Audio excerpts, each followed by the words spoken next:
Hi everyone! Today we'll be learning how to do a linoleum tile carving. You will need carving tools, permanent markers, and of course linoleum tile. You can buy that online or your local craft store. They may or may not have it, but I would check online first. First, we'll be measuring out how much of the linoleum tile we will need for your image that you've chosen. I suggest getting a black and white photo to start. You can find them anywhere online or your own personal collection. Then we're going to take loose graphite or pastel powder and rub it all over the back of the image. This is so you can trace it on the linoleum tile.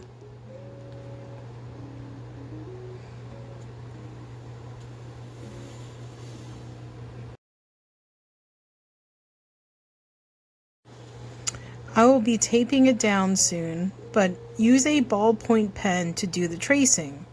Graphite pencils can pierce through the paper if you run over it too many times, whereas the ballpoint pen you can go over multiple times if you feel the need.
When you're completed tracing, this is when you'll be using your permanent markers to go over very dark areas. I always start with my broadest marker with the darkest areas and I color them in.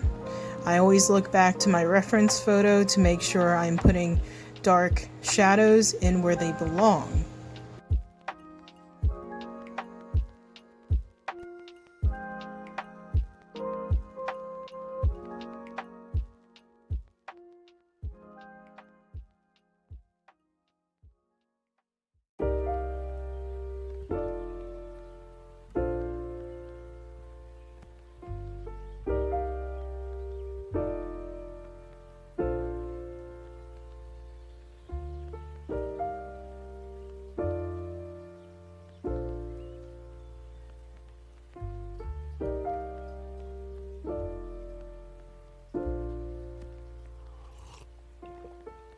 Find the one, you should never give her up. I think it's the way life changes when in love, yeah. Here I'm using a ruler to mark out a couple of margins that I'd like to cut off before I print this. You can do this with a ruler and your broad tipped marker, and it'll make it go much faster.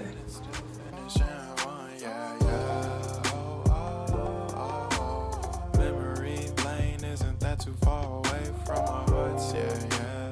The ones we keep close, we should never let go. So tell me who you love, baby. Take a moment to unwind, fix yourself and realign yourself. When it comes to detail work, I'll go to a medium-sized Sharpie marker to get the areas that are a little more detailed, but not as detailed as the broad shadowed areas. Then I'll take a micron pen. You can also use a ballpoint pen for this. And this is where I'm going to mark out finer details to carve. This is really important because printmaking is very textural. So you want a lot of fine lines, you want a lot of thick lines, and you want areas of emptiness. So when you're carving, you'll be carving away all the black areas and all the shaded black areas. So you really want to make sure you look at the piece and you think to yourself, will this make a good texture if I make this line?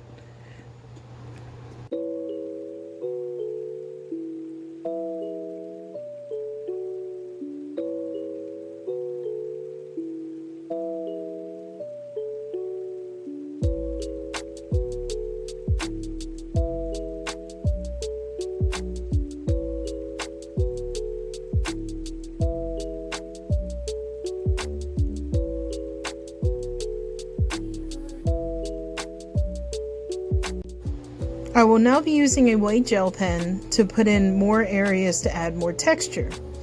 Once I carve away these little white dots, they'll be bright for the black contrast. And that's what you want for a print.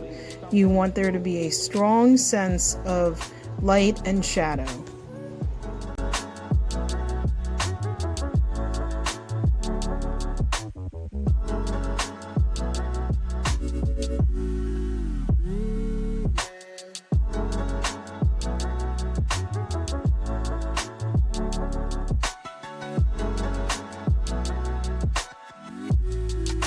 After your marker drawing is complete, this is when you'll move on to using your sculpting tool or your carving tool. Inside the handle, there are different tips that you can use.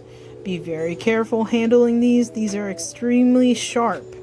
I'm going to use a very fine point, that's a number 1, and I'll be using a thicker point for the broader areas, a number 2. So this point right here, it's more for making lots of tiny texture marks or cutting away extra surface area to make it smoother. I won't be using that. And I won't be using this really big one because this carving is not that big. And this little small one will be perfect for all of our small details, and that's a size 1. So I will first go in with a bigger size to carve away all the white broad areas. I always like to put them back in so I don't lose them. Turn on the cap, and then you're going to place the tip you want, being very careful of the sharpness of it, right in here. There are loose pieces, sometimes it gets stuck. Please be patient, because likely chance you may have to remove the whole thing, unscrew it, and then loosen it that way. Now, as you can see, I am going to carve, and I'm going to start carving by putting one hand over the other. I do this because it is safe. If you put your hand in front of the blade and you happen to catch yourself, it will be very painful and there will be blood. So please, again, be careful when using this. Do not carve towards your hand. Please carve away. Rest your hand down to hold the piece down, and then carve in a nice, steady, slow motion.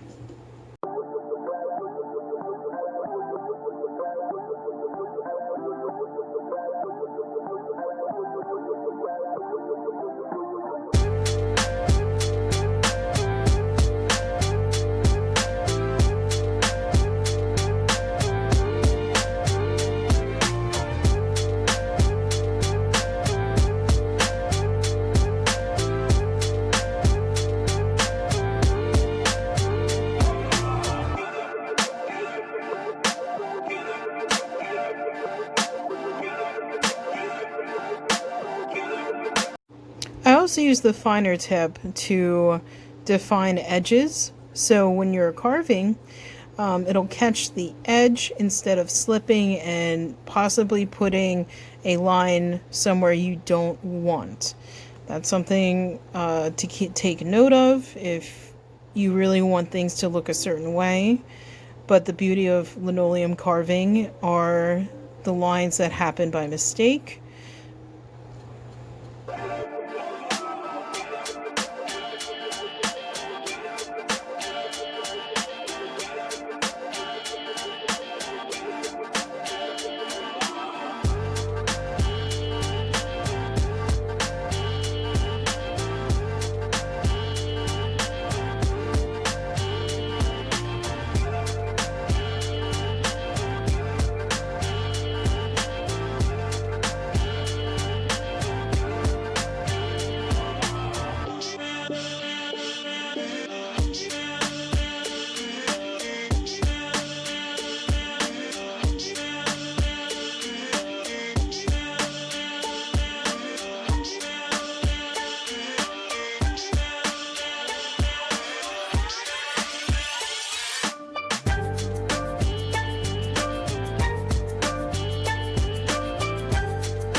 After your completed carving, that's when you can start thinking about ink and printing.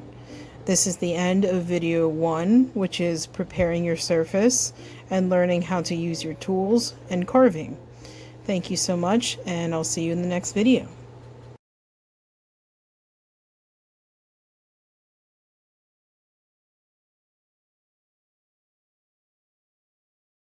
Thanks for watching. If you want even more fantastic content, check out our Instagram, Pinterest, Facebook, Twitter, and YouTube at CMC Library.